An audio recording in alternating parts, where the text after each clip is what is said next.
Buenos días, bienvenidos. Aquí están las principales noticias de Colombia y el mundo. Atención. El fiscal Francisco Barbosa envió un agrio mensaje al presidente Gustavo Petro en el marco de un consejo de seguridad que realizó en Medellín. Allí el fiscal se refirió a la polémica que envuelve a su gobierno por perder la sede de los Juegos Panamericanos de 2027, efecto de incumplimientos en el desembolso de $8 millones. Mezclando las críticas a su estrategia para contener la criminalidad en las calles y la coyuntura política, el fiscal Barbosa mencionó: no se le pueden entregar $1 millón a los criminales para que no delincan. Hay que girar recursos para el deporte. Si fueran los panamericanos del crimen, yo me imagino que hubieran girado rápidamente. Y es que la ciudad de Barranquilla no recibirá las justas deportivas porque el gobierno no desembolsó a tiempo el dinero que se pactó con la organización Continental. Si bien la plata estaba lista, el presidente no cumplió con sus obligaciones y ahora hay una redada en toda la región por reversar la escandalosa sanción. Así anunció la orden el primer mandatario de los colombianos: establecer un plan de recuperación de Juegos Panamericanos en Barranquilla y el Caribe. Lo que queremos notificar es que los $8 millones que por concepto de concesión de derechos de los Juegos Panamericanos están listos. En cualquier momento podrían ser girados. En medio de la cascada de críticas, el fiscal Barbosa calificó negativamente la estrategia del mandatario para hacerle contrapeso a los ilegales. Hoy hay un desorden absoluto en orden público en Colombia.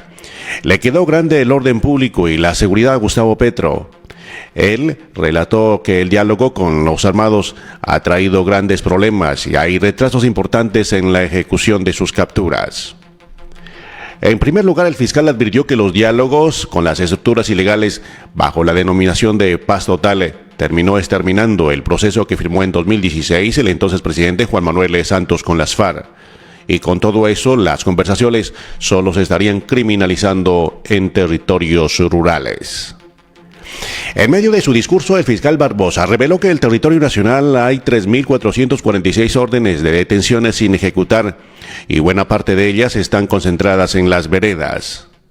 Al menos 547 de los procesos tienen relación con las muertes violentas de reincorporados, defensores de derechos humanos y familiares de firmantes de paz. La crítica al presidente Gustavo Petro radica en la demora en hacer efectivas esas capturas que ya tienen el visto bueno del ente de acusación, dado que él es la cabeza de la fuerza pública. El gobierno de la vida termina siendo gobierno que no captura a los bandidos que asesinan a líderes sociales y a los defensores de los derechos humanos, agregó el fiscal Barbosa. Las pullas fueron más allá de la seguridad. Francisco Barbosa mencionó este 9 de enero desde la ciudad de Medellín que el primer mandatario encarna la antiinstitucionalidad colombiana a raíz de las confrontaciones que han tenido ante la opinión pública con la Fiscalía General de la Nación y las diferentes organizaciones estatales.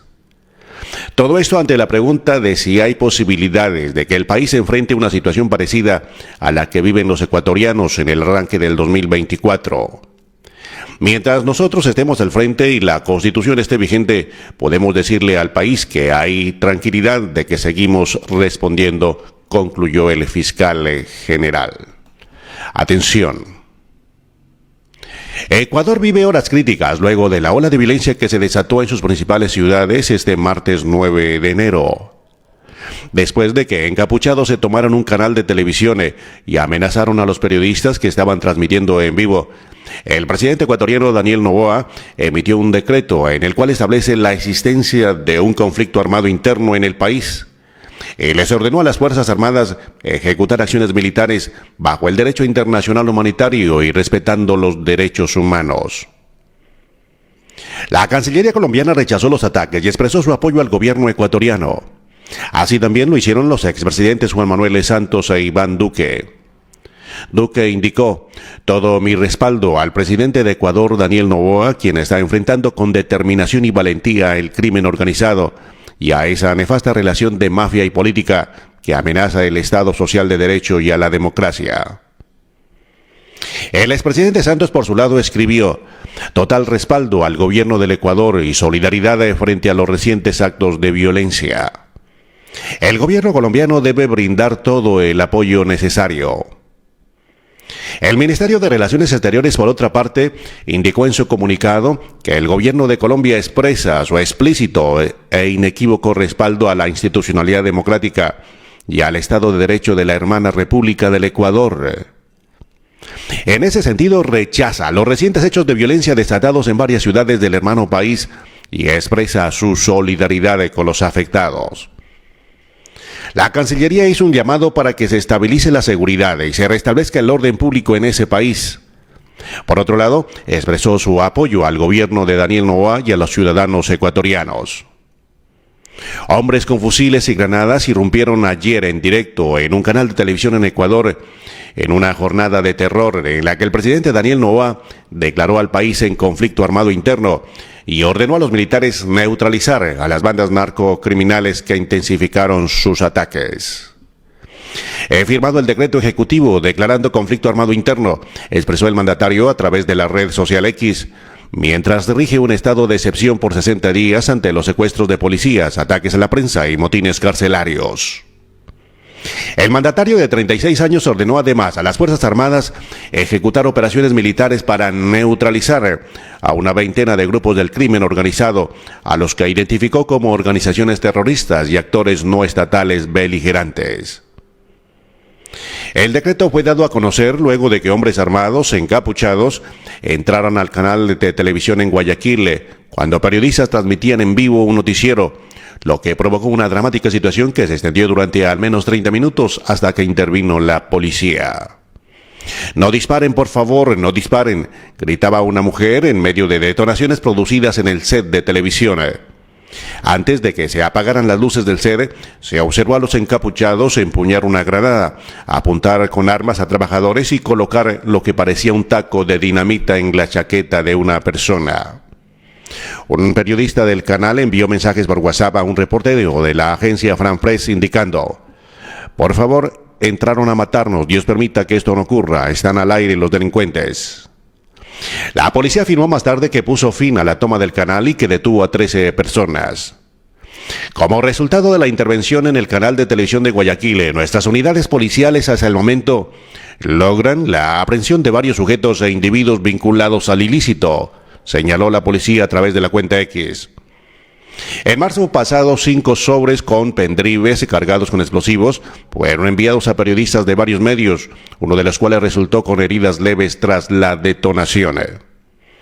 El presidente Noboa atribuyó la arremetida en las cárceles como una represalia por sus acciones para recuperar el control oficial de las prisiones y advirtió que no negociará con terroristas. Atención. La pérdida de los Juegos Panamericanos se entrelazó con las tensiones en varios ministerios de Colombia. Álvaro Leiva está bajo la lupa por los líos de la licitación de pasaportes y la situación de orden público sacude a Iván Velázquez. La pregunta es, ¿habrá remesón este año?